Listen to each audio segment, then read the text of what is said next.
Welcome to Mintel's Little Conversation podcast. Welcome to Mintel's Little Conversation, where our experts bring you fresh ideas and new perspectives on how consumers eat, drink, shop, groom and think. Each episode features a discussion of current topics, from the latest consumer trends and new products to shifts in markets and lifestyles.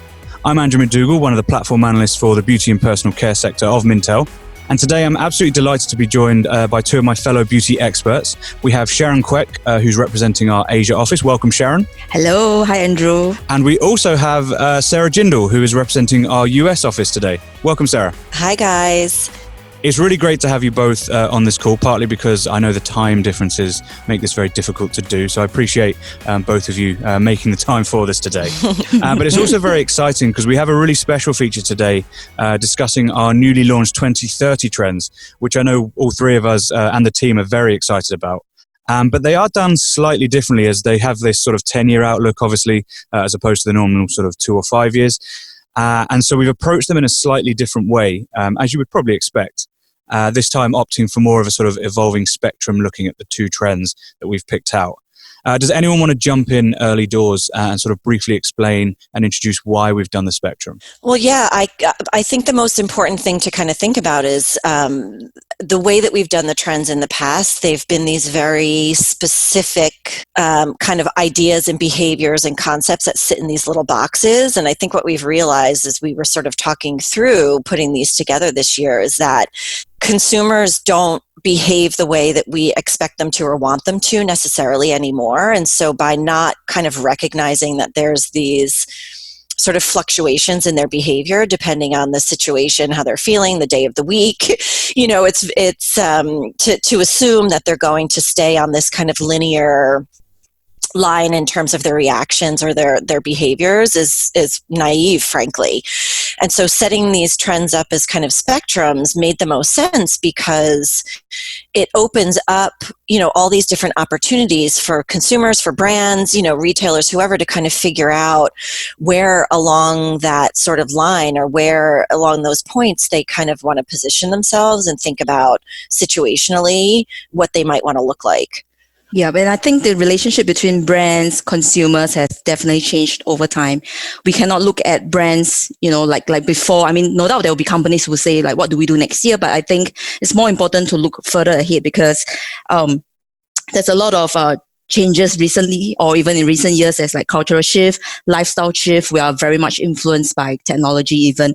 All of that allow and require brands to be a lot more proactive, put themselves where consumers are, to really kind of like react, respond, to actually stand out in today's competition. So they really need to navigate when we provide spectrums like that to really see where they can actually play on this kind of like trend spectrum to really future-proof themselves as well. Yeah, I think as well, because of sort of the societies we live in today are all very different globally as it is, but we also find there's a lot of polarizing views as well. So it's sometimes some people are so intensely one side and some people are so intensely the other, but there's also this huge sort of gulf in the middle, this huge, kind of like a gray area, I guess, but where people are sort of, they're unsure, and sometimes they'll be sort of information-led or sometimes they'll be sort of emotion-led, they'll make decisions based on how they feel. So sometimes as well, especially when we are looking to future-proof and safeguard at the same time, I think it's important to have these spectrums to sort of see exactly where we are now and potentially where we want to be going in the future. Yeah, absolutely. I mean, and then the other nice thing that we were able to do in putting these trends together was kind of look outside of Mintel and get people's opinions. So we did all those external interviews with retail experts and lifestyle experts and, you know, trend analysts, and gosh, there was a whole, you know, bucket of people from all different walks of life that we were able to tap into and say to them, what do you think life will be like in 2030? And so we had all those really interesting quotes and bits of information that we were able to kind of leverage in order to put these together, which I think gave us some really interesting perspectives. And I think for the three of us in working to, create these trends, it was nice to kind of get out of our own heads, I think, sometimes, and think about, the wider world around us and what other people are actually thinking about for this sort of progression in the next 10 years. Yeah, and I think in different countries, people look at it very differently as well. Like speaking to our colleagues in China, they definitely have a different viewpoint about certain things that we talk about and discuss.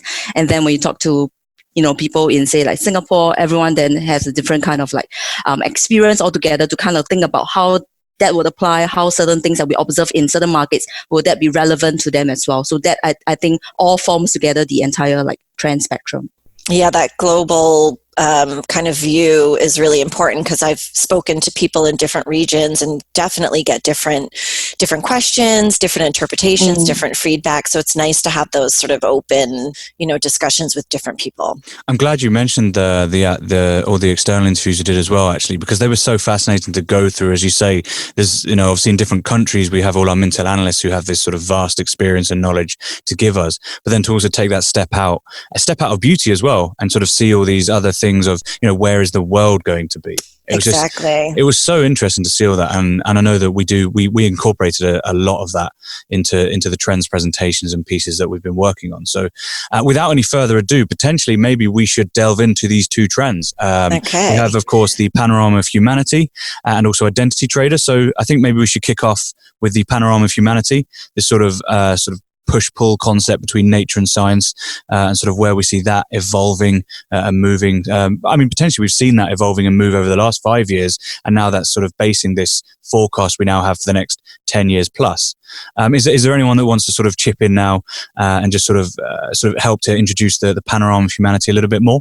Yeah, sure, I can do that. But I like what you were saying about this is definitely not a new conversation. This is something that's been evolving and bubbling under the surface for a long time, and we see that reflected in trends, that we've published previously, like Beauty with a Brain, Gastronomia, Playing Mother Nature. We've kind of looked at this back and forth, I guess, between science and nature, between relying on your own sort of gut and your own knowledge versus expert information and researching and things like that. And so that's really what we're sort of looking at as we move into the future. We've now got, all this technology, all these, data collection and all this other stuff that's sort of swirling around that conversation that's now entering in and having a big impact on how we as consumers kind of gather, collect, and synthesize information and use that to figure out what we're going to do in response. What product will we buy? What food we'll eat?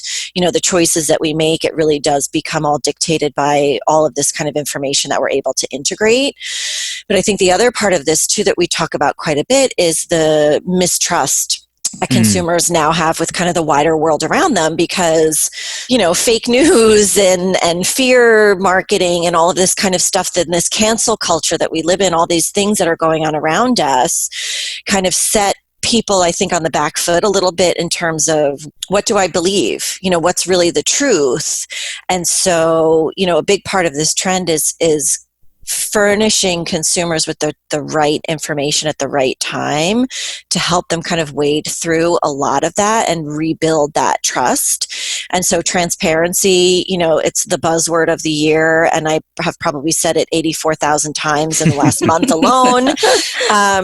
But it does become a really important part of the conversation, just having this openness so that consumers can say, okay, this is what I believe in, this is how I want to address this, and this is what I'm integrating, and I'm falling on, the side of nature and natural and all of that. Or I'm going to take all that tech out there and all that biotech and the science and everything that's going on. I'm going to leverage it to the nth degree, and I'm going to figure out a way to live forever. So, you've got, again, this kind of these two opposing sort of things going on, but there's a lot happening in the middle as well, which is where I think as we move forward, most people will start to settle in that kind of middle ground where they're they've got the science part, they've got the nature part, and they're able to kind of marry and meld the two together. Yeah, I think that there's always been this kind of idea that if we play in the sort of the natural space, is it possible to look at a trend like this and think, okay, how relevant is this going to be going forward? But there's so many drivers now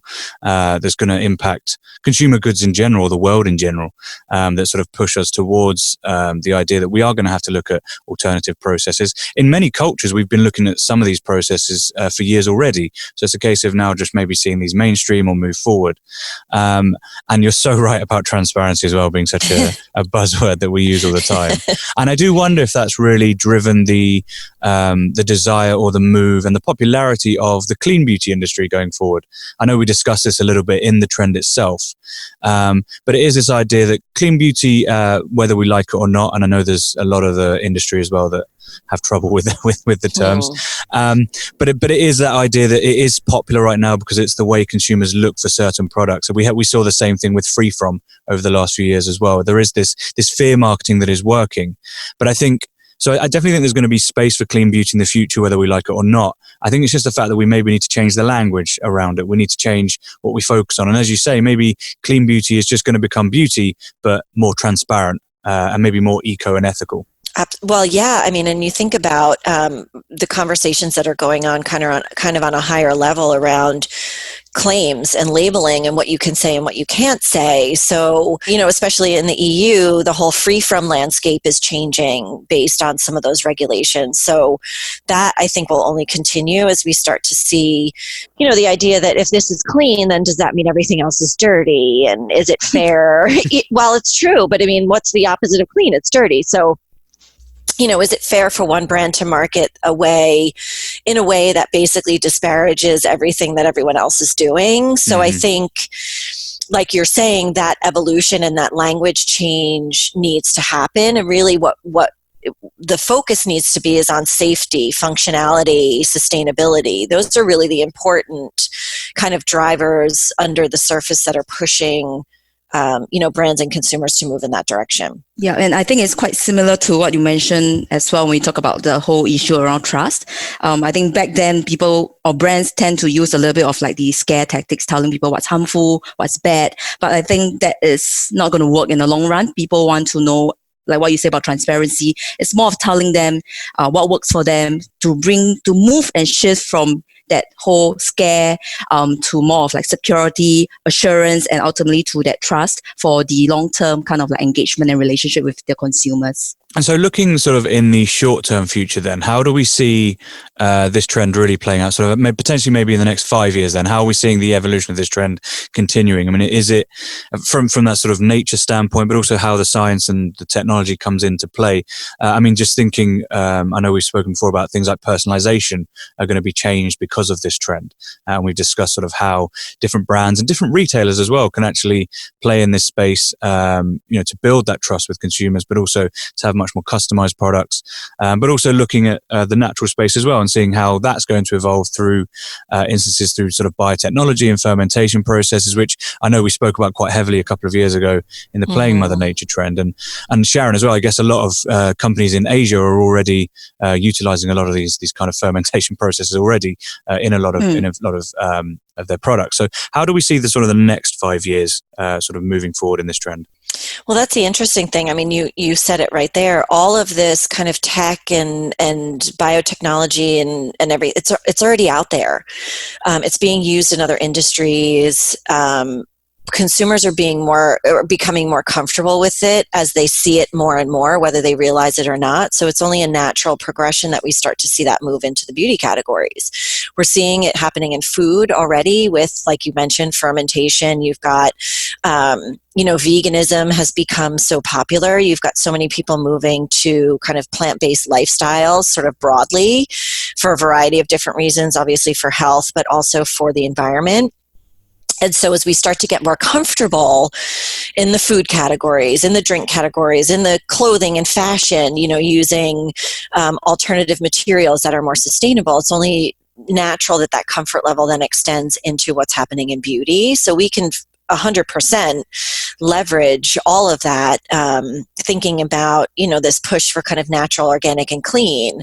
Well, as we move into the future and we can't grow stuff anymore and things are becoming, extinct and endangered, and we've got fires and floods and droughts and everything going on, it only makes sense that we can leverage biotech in order to get those ingredients in a much more cost-effective and sustainable way, because we're not going to be able to grow them anymore. So, and I think that we're seeing that already happening. That's it. Like, that is the future, and it's not the distant future either. It's coming. And so we just need to embrace it and be able to leverage that. If you think about, Clean is a great example, because they don't talk about those products being plant-based. They talk about them being safe, and that incorporates natural as well as synthetic or produced ingredients. So we already have it out there. I think the language needs to change. Yeah, that's a really good point actually as well about the whole clean beauty sort of conversation going forward as well. Is that, again, it is almost this case of, well, it is a combination of the two already, because clean doesn't automatically mean natural or organic. I mean, there are obviously synthetic ingredients used. It's much more about safety. So Absolutely. As we're sort of saying, that the conversation will have to continue.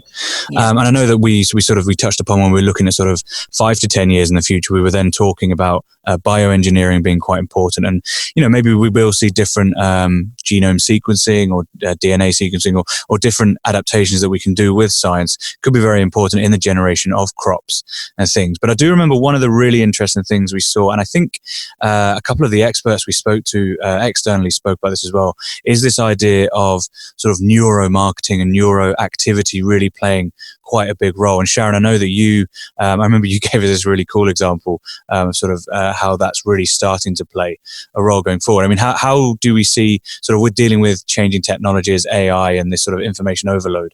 How are we seeing sort of the neuro sort of field playing a role in cosmetics and beauty going forward? I think when we look at it, it's really how consumers are not just relying on on science, on data, but at the same time, they want to also fall back on how they feel about certain things, their own instinct to a certain extent. So I think we are starting to see how with the whole bank of data and with technology itself, brands can actually tap into what we call the unconscious emotions. So things that we kind of like think before we make a decision, that would actually kind of like allow brand to make more precise decision before they launch a product, before they run a campaign, things like that. So the future, when we look at it, again, it fallbacks on the idea of trust. It's definitely a whole mix of what we already see, a mix between technology, between, industry experts, as well as consumers themselves. So consumers get to be a part of this whole process, getting themselves being kind of like analyzed, being, for lack of a better word, diagnosed as well. And I think it's so interesting too with some of the examples that we talked about where, normally when a brand or, a company is doing their own sort of consumer research or getting feedback about a product, they, give them the product, they've got a sheet of questions they need to answer. But I feel like there's oftentimes such a disconnect between what you think you feel about something and how your brain or your body is actually reacting. And I think that's what this is tapping into. It's not just sort of looking at, your facial expression or your body language. It can actually tap into the way that your brain and your body are truly reacting to something.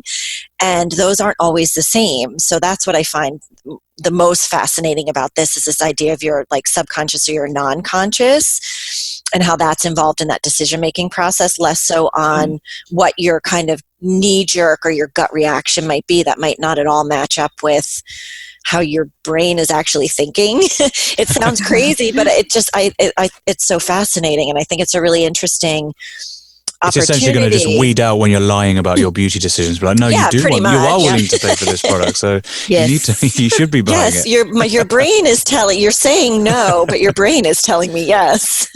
I mean, yeah, I love that. I love that kind of concept. But I mean, jokes aside, it is going to be very valuable for brands, even for retailers going forward. When you think of, okay, how should we price a product? Well, actually, we know how willing to pay people are for this type of product. If we priced it at £50 or $50, people are less willing to pay for it. Whereas if we price it at $40, maybe it's, people are more willing to pay for it. So that could be very important going forward from the marketing point of view, but even just from that point of sale point of view and pricing. For sure. But yeah, it's how is that message being received? So in terms of putting, campaigns, you see all the time these, ads and billboards that go up and everyone starts yelling and screaming saying, oh my God, that's the worst thing I've ever seen. How could they do that? How could they say that? They're alienating this person, that person, whatever.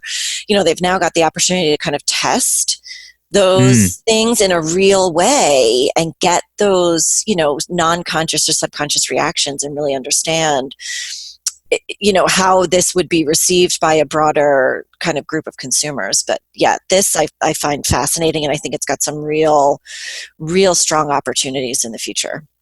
So just to summarize, I know we've hardly spoken about it at all, but to summarize sort of the panorama of humanity trend then, if there were sort of key takeaways or what brands or retailers or suppliers should be doing with regards to this trend, what would you say those key takeaways are?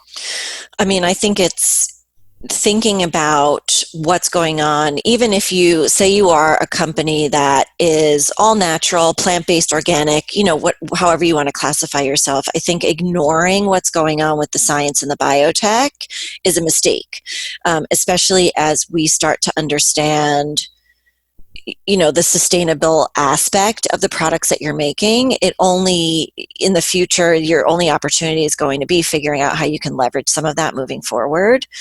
So I think that's really important. And then obviously just this idea of engaging with the consumer, giving them the right information, because we know consumers are doing all that research into brands, into companies, into product. So being able to furnish them with the good information that kind of supports, what their gut might already be telling them, so that they can comfortably sort of marry those two things together to make those decisions, I think is really important. Then obviously that leads us into, the whole transparency conversation. Again, there's that word. But another thing that we didn't really talk that much about was using data as a way to kind of hyper-personalize product. We had some really interesting examples in the trend there around brands that are, actually able to do that, but leveraging that as a way to get people into their retail environments. So they come in, you get your DNA analyzed, you get your skin analyzed, whatever it is, and then they're able to design this sort of custom skincare regimen for you, and you can go back in and have that monitored. So I think being able to leverage data in ways like that becomes very appealing for consumers. Yep, I think data definitely play a very huge role moving forward as well. And I mean, there are questions around whether, we just work with tech companies, we just put technology into everything that we formulate. Is technology going to replace jobs, replace, everything that we do? But I think it's how we make use of data wisely. And again, as we mentioned a little bit earlier on as well, I mean, data aside, what we are looking at moving ahead as well is that human instinct. That's something that I think technology cannot replace. Then how do we kind of play around with data to kind of match it with or to pair with it? Yeah, to support with instinct, to make it more relevant to consumers, where consumers again get to be part of the whole brand journey within the industry. Yeah, and I think that it's important because we talked, I'm glad you mentioned data actually, because we had almost forgotten to talk about sort of that side of things as well.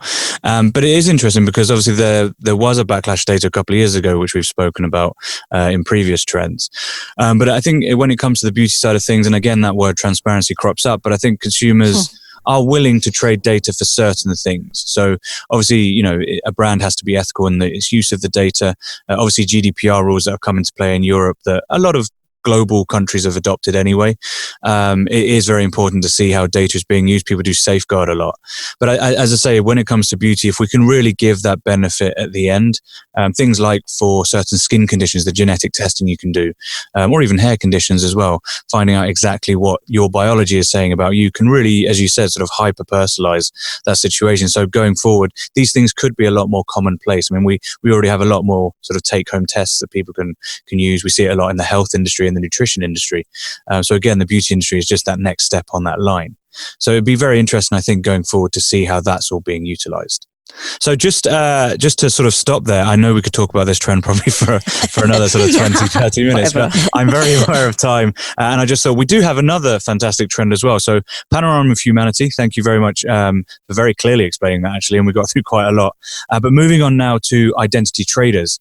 This trend was much more about looking at connectivity, disconnectivity, and also reconnecting as well, this sort of sense of belonging.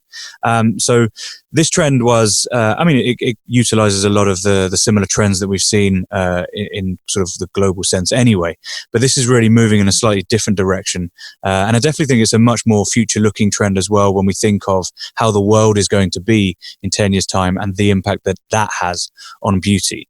Could one of you sort of maybe briefly sort of give an introduction to the identity traders trend and where we're sort of coming from with this? Yeah, sure. I think it's a lot of what you were just saying about connection and disconnection and reconnecting. So, we're living in this kind of world where everyone is quote unquote connected. You can't see me, but I'm doing air quotes because it's this kind of false perception of connection because it's all happening in the digital realm. I read a really interesting report recently about Gen Z and how much time they spend on social media, how the majority of their interactions with their friends happens digitally. So it's a really interesting kind of world that we're living in and kind of evolving into. We talk about this sort of epidemic of loneliness that's going on, and it's because people have this perception of connection, but they're not truly connected in real life, which is why we talk about this idea of reconnection. So it's really about breaking down those barriers, getting people offline, getting them back into the real world, this sort of hunger for authentic exchanges and real life connections. And so we see the rise of, these third places that we talk about where people don't necessarily feel they feel isolated at home. They spend a lot of their time at work, but they don't feel like they have these genuine, authentic kind of experiences that are going on. So they're moving out, into other places around the world in order to look for that connection. But we also talk about kind of geographical disconnection and how that impacts services, delivery, access to, products and things like that, and how we're sort of seeing that start to change and evolve so that we can really start to, give all consumers access to the same services and product. But then also the whole identity traders concept is, who am I? How do I identify? How do I identify myself? How do I identify myself to other people? How do I go about finding kind of my tribe in this great wide world? And looking at some of the opportunities there, and brands really do already create opportunities for people to connect and reconnect. But we want to kind of push that even further as we move into the future and have them become almost facilitators for these sort of reconnections, but also kind of tapping into this idea of self-identity and how we identify ourselves and our groups of people. Yeah, I really love that concept of third places as well that we discuss sort of quite heavily about that sort of sense of belonging and things, because I always find as soon as I mention that to people or I have conversations with people just in the office or even at home actually, and you sort of mention third places, people are like, oh, what's that? I don't understand that. But then when you explain it about this sort of this sense of belonging and actually they're being somewhere else, you can almost see people click. And I've actually had people come up to me latterly and then say, oh, I've just realized what my third place is. Like, this is where I feel. And it is really weird. Like, it's almost as if like it's a confession. It's kind of, oh, okay, thanks very much. I'm just eating my lunch. But it was their secret. But no, yeah, but it is. It's fascinating to see. And I think, a good example of those are these fitness clubs and things like that. The things like Soul Cycle and CrossFit, where you have this, and even like things like yoga as well. Particularly here in London, there's a lot of sort of apps where you can just sort of link up and just go to yoga classes randomly. But it's a great place to socialize. It's a great place to keep fit for some people, to stay healthy, to be mindful of themselves. We know self-care is so important right now. But you're also then putting yourself in a situation where you're meeting like-minded people. So the chances of you forming friendships and relationships with people in that type of a setting is so much stronger than if you were to just go to a bar, and randomly meet someone. If you're in these types of environments, you're likely, if you're all going to the same pop-up or you're going to the same kind of experience, you're likely to share a lot of the same common, likes and dislikes and that sort of a thing. So you've got a better chance. It's like your rate of success is going to be much higher right off the bat. Yeah. Although I would say you can still go to a pub, can still be your third Well, place. yeah, absolutely. I still envisage these sort of 1980s images of like Cheers. I don't want to take away your third place, Andrew. I'm just suggesting. I'm not suggesting that is my third place. My mother may listen to this, but no, I think it's just so fascinating to sort of see that kind of that intensity around, and how lifestyle really does, like you say, meeting like-minded individuals, and how lifestyle really does dictate where we feel comfortable, and so that is going to dictate the brands that we use and the brands that appeal to us. And again, to go back to buzzwords we've used before, authenticity is going to be so important in that. I don't think a brand or a retailer is going to be able to create a third space. And when we'd all love it if, as a brand, the third space for people was in our stores, but that's highly unlikely. And, you have to create the community within that store. It's about creating, as you say, that sense of belonging rather than saying this is a physical space you should go to. So I think it's a very interesting sort of concept looking at that. And I know we discuss a lot about psychographics as opposed to demographics being important to target going forward for the next 5 to 10 years as well.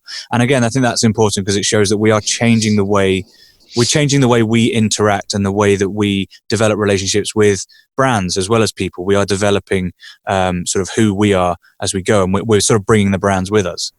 Well, and demographics, I mean, it was kind of all we had for a really long time to kind of figure out who consumers are and what their behaviors are going to be. And so it sort of put us all in these little boxes. But what we've realized is that we don't sit in those little boxes anymore. So, you mentioned the whole kind of lifestyle and wellness and how it's becoming kind of all encompassing, and it's not just category specific anymore. If you don't pay attention to all those different behaviors and those likes and those dislikes, you really don't have any idea who your consumer is. Yeah, and I think going forward as well, that's definitely going to change. As you say, it's going to change the way that we sort of, as I say, we get to know our consumers as brands or as retailers.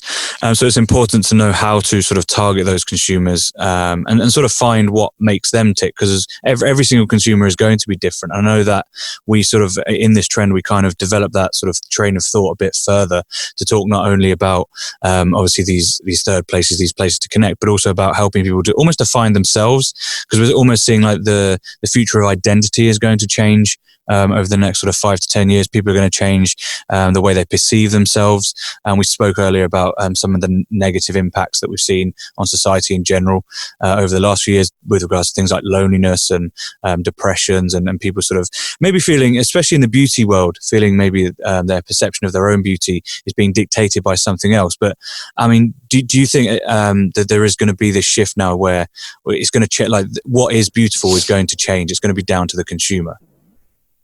I think it's already changing. I mean, we talk about this epidemic of loneliness and social media, and, you've got all this sort of, like Instagram saying they're going to get rid of likes because they realize that has a detrimental, mental impact on people.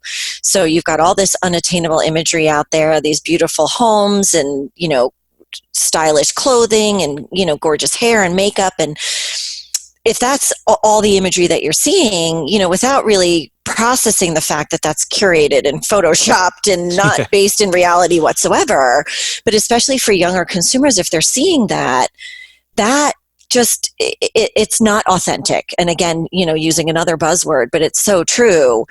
How do you then kind of break out of that and just say, enough is enough. There are no rules. I'm going to identify and define my own beauty and my own image, however I want to, and not kind of base that on what other people kind of say it should be. So I think that's really, again, we're starting to see that happening with, the body positivity movement and, embracing body hair and all these different things that are going on. But I think that will only become stronger and stronger as people start to just kind of break out of the mold and say enough is enough. You can't dictate to me anymore.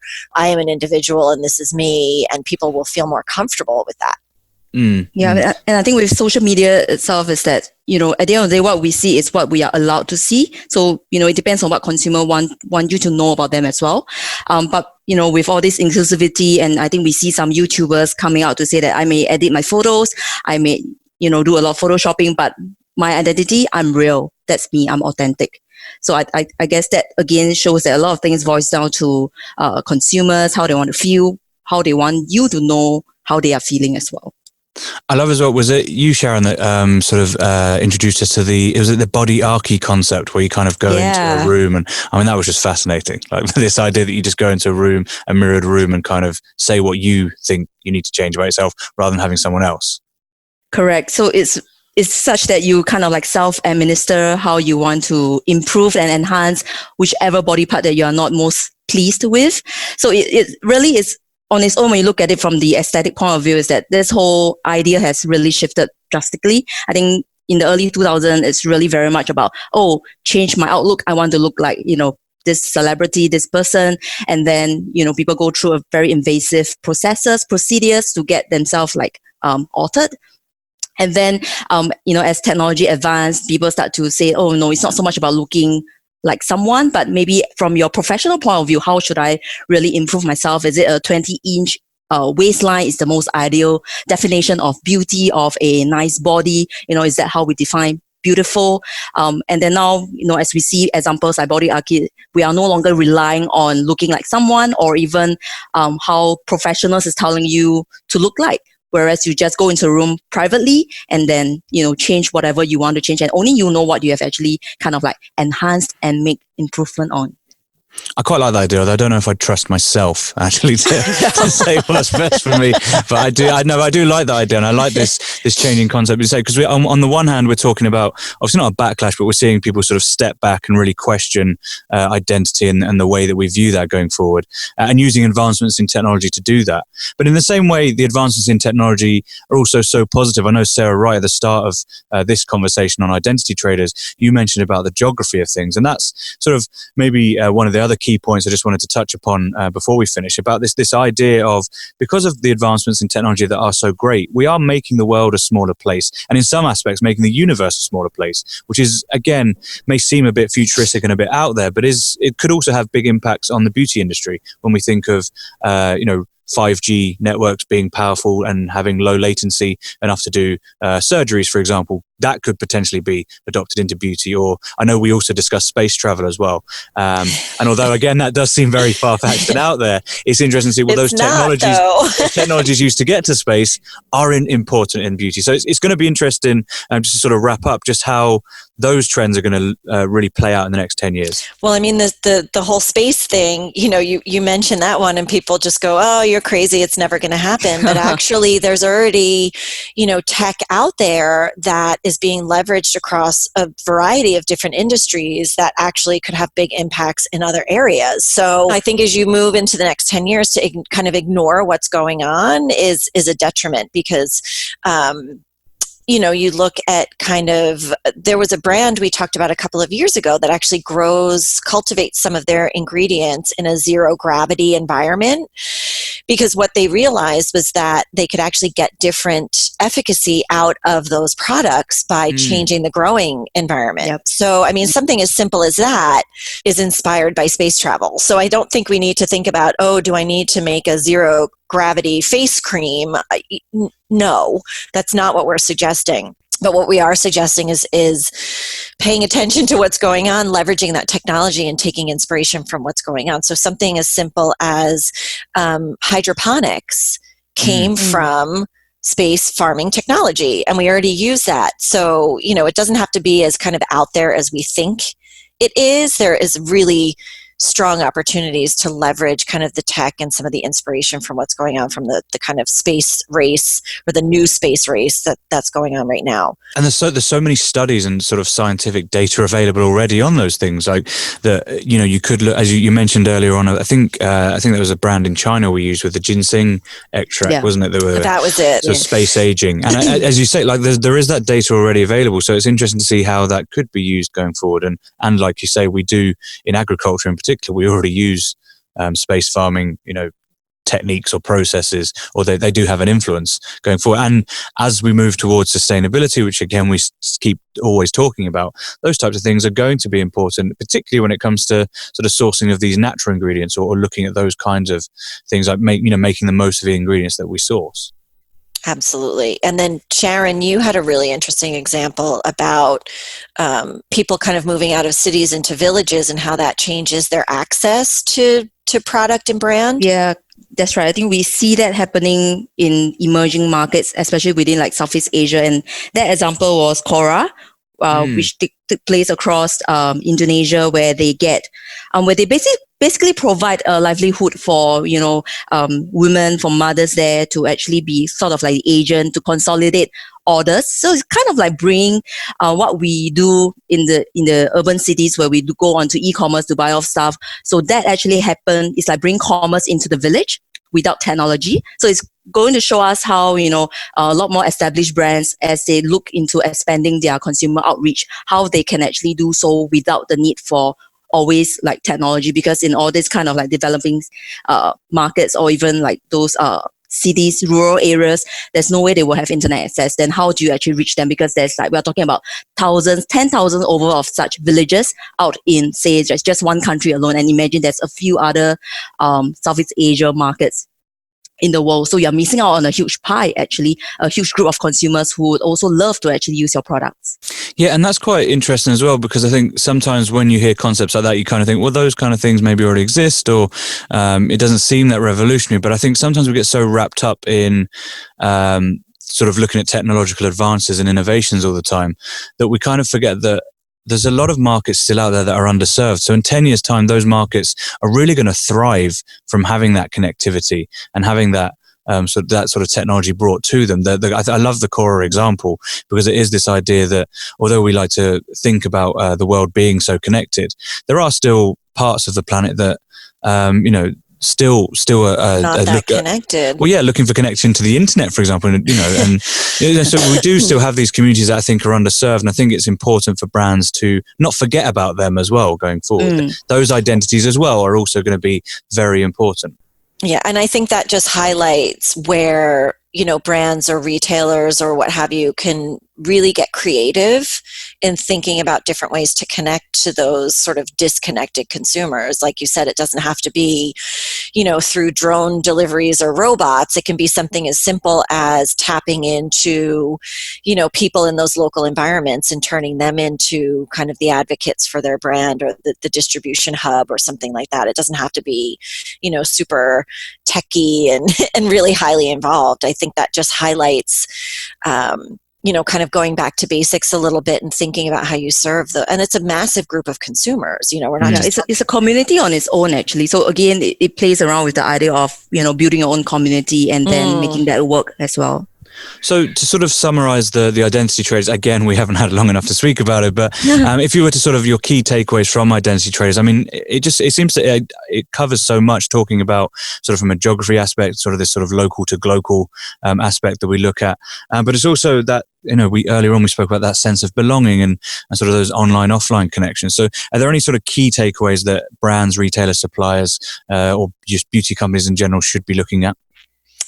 I mean, I think for me, my kind of favorite part of this trend to sort of talk about is that connection versus disconnection, and that online versus offline, and what's real and what's not, and the whole kind of obviously authenticity conversation that comes into play there. And I think, from a brand perspective, there's some really interesting opportunities there to help create these communities, and encourage people to meet kind of like-minded consumers and get out into the real world and sort of experience something, as opposed to constantly being tied to these different devices, and really starting to, figure out how they want to identify themselves and how they want to live their own life, and not really relying on this constant, visual messaging that we get.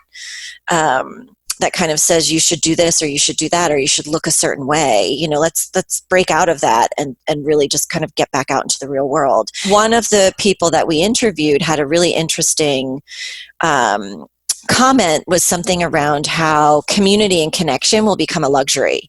And I thought that was really fascinating. Yeah. Yeah, and I think for me, definitely we are looking at the future of identities, because now we are dealing with digital identity as well as your real identity. I think that will really be important down the road as well. People are playing around with the idea similarly, and I definitely also like this whole idea around building a community, tapping into different kind of like cultures even. And I think for the beauty industry, it's no longer just looking at beauty alone. Definitely we see that happening gradually already, because there's a lot of cross-industry collaboration as well. So I think beauty definitely has broadened its sort of like definition, spread itself really wide over the years. And if time permits, I was just reading this beauty magazine this afternoon, and they were interviewing this CEO of Briojo, where she was talking about something, and that really struck me was when she talked about her hiring process and how she created the whole brand culture. She said that she started out looking for people who are passionate about beauty and about the brand, and that obviously makes perfect sense, right? And she thinks in doing that, culture will evolve. Then she come to realize that it's actually not necessary. She hired a director of human resource to on board, and that was actually a very wise decision that she felt she has made, because with the hiring of this person actually helped her to think about initiatives that can actually build the culture as well as the team internally.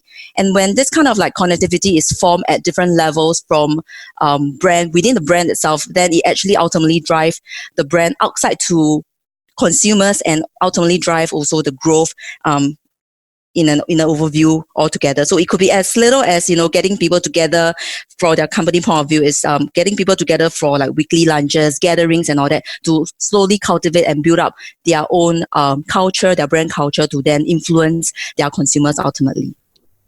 I love that idea as well. It's a great example. Yeah, as you say, like, 'cause it is literally building trust within that culture as well. Like, no matter how small, it's just the little things that are going to make people connect with you. So I really like that idea. I like that that example. And that's a topic we didn't really touch on, but it's the idea that, the culture within the company becomes a culture outside. And I think sometimes brands forget about that. They're trying to kind of create this persona, but they really need to kind of live it and breathe it internally as well. Yeah, exactly. Consumers know, again, authenticity. Consumers know. Yeah, it's going to be a much more authentic message, isn't it? If you can kind of tell. And we live in the troll society, so exactly. if it's obvious that that's not the case, you're going to be called out quite easily. Oh, for sure.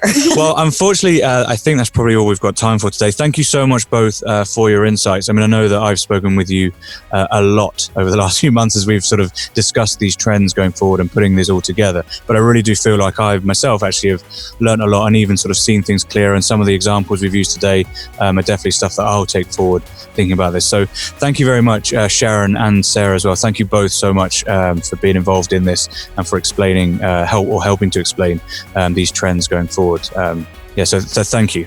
Thank you. Thank you. So that, as I say, that about does it for today. To learn more about the 2030 trends or more about Mintel in general and any of the topics that we've discussed today, then head over to mintel.com and you'll be able to find out loads and loads of information over there.